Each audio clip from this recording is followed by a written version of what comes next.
Moi, ce qui me fascine le plus dans l'affaire Epstein, ce n'est pas les révélations, ce n'est pas non plus le nombre incroyable de personnes qui gravitaient autour du monsieur. Moi, ce qui m'a vraiment fasciné, c'est qu'on a des dossiers chargés sur telle ou telle personne, sur des organismes, que dis-je, sur des nations entières, et on continue de nous obstruer des infos.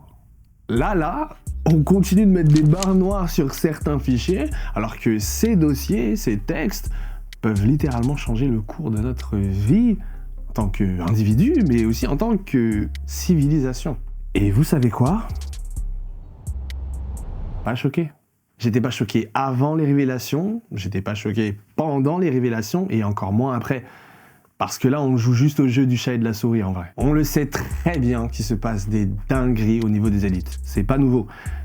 Alors pourquoi donner autant de gaz à tout ça ? Parce que les tyrans doivent répondre de leurs actes, et parce que les victimes doivent être entendues.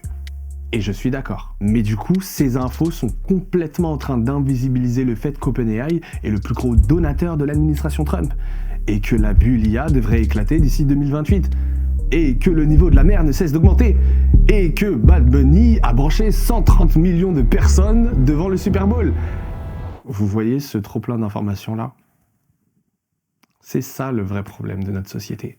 Et cet appareil en est le fer de lance. Dès que tu jettes un seul regard à ce téléphone, une notif t'attend. Ton colis Amazon est arrivé, une guerre va éclater dans un pays que tu ne connais pas, Isabelle a liké ton post et il va faire 14 degrés cet après-midi. Chaque notif est une invitation, une porte d'entrée pour que tu déverrouilles ce téléphone. Et que tu consommes une vidéo, une deuxième, une troisième, que tu écoutes un podcast, lises un article et réfléchir à ta vie parce qu'un gars de tout juste 26 ans est le refondateur d'une société estimée à plus de 15 milliards de dollars. Les amis, on n'est pas fait pour emmagasiner autant d'informations. Et c'est ok.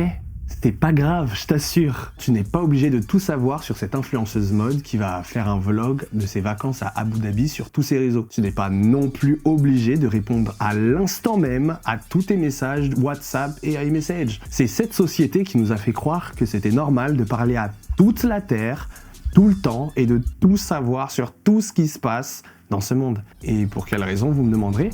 200 milliards de dollars. C'est le revenu publicitaire généré par Google en un an. Et tu penses qu'ils vont se laver ? Mais jamais de la vie, ils vont arrêter de te bombarder d'infos. C'est le gagne-pain de tous ces géants. Un cercle vicieux.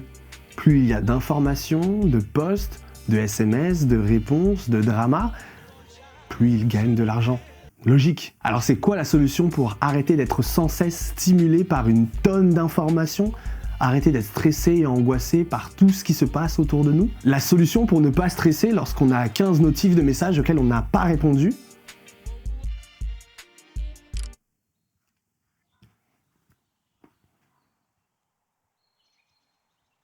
Comment après ? On va toucher de l'herbe, on sort, on fait des activités, on crée de vrais liens avec notre famille, on joue à des jeux de société, on lit un livre.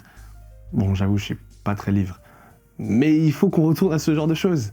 Pour de vrai. Et je sais, ça sonne boomer, pseudo-scientifique, de parler des dangers du numérique. Ouais, Victor, gneu, t'es pas sur les réseaux là actuellement. Je vous parle de dépendance là. 82% des 18-24 ans l'attestent. On est clairement tous devenus accros à un objet qui de base était censé être un outil. Et je t'assure que t'as pas besoin d'être un expert en sociologie pour observer que ce machin nous détruit. Des interactions sociales catastrophiques. Personne ne se parle, on a chaud de tout le monde. On redoute tout éventuel eye contact avec un tiers, même notre boulanger s'inquiète pour notre cas. The fear of missing out, ou la peur de manquer une info. La création de complexes corporels et voire même psychologiques. Des troubles alimentaires, de la fatigue et plein d'autres trucs pas très sympas que vous pouvez lire sur un tas d'articles. C'est comparable à de la consommation de tabac, mais en beaucoup plus démocratisé. Certains d'entre vous, je vous enlève votre téléphone et vous vous changez en Gollum. Très sérieusement. Combien d'entre nous hésitons à complètement se passer de notre téléphone alors qu'on est au courant de tout le mal qu'il peut nous créer ? Bon, on a été très sur la vague dépressive. Mais il y a un espoir. Comme je vous l'ai dit, l'astuce elle est super simple. On éteint le tel. Avoir un smartphone c'est cool. Mais savoir le poser de temps à autre et profiter pleinement de la vie qui nous entoure, c'est beaucoup mieux. En France, ils sont en train d'interdire les réseaux sociaux pour les mineurs numériques. ce qui est louable, on va dire, mais on devrait commencer à éduquer tout à chacun à limiter réellement et concrètement notre utilisation des écrans tout court. Smartphone, télé, tablette et même ordinateur. Donc on va se donner un défi, on essaye ensemble aujourd'hui. Et moi aussi j'essaie. On se met de temps à autre des pauses. 1 heure, 2 heures sans smartphone. 1 jour, 2 jours sans télé. 1 semaine sans ordinateur, je sais pas. Mais trouvez votre truc qui va vous permettre de reprendre le contrôle. Et c'est ça le plus important. Et je vous assure que ça va changer beaucoup de choses dans votre manière d'aborder la vie. Bon, allez, je dois vous laisser. Faut que je commence un livre. À la prochaine, la team.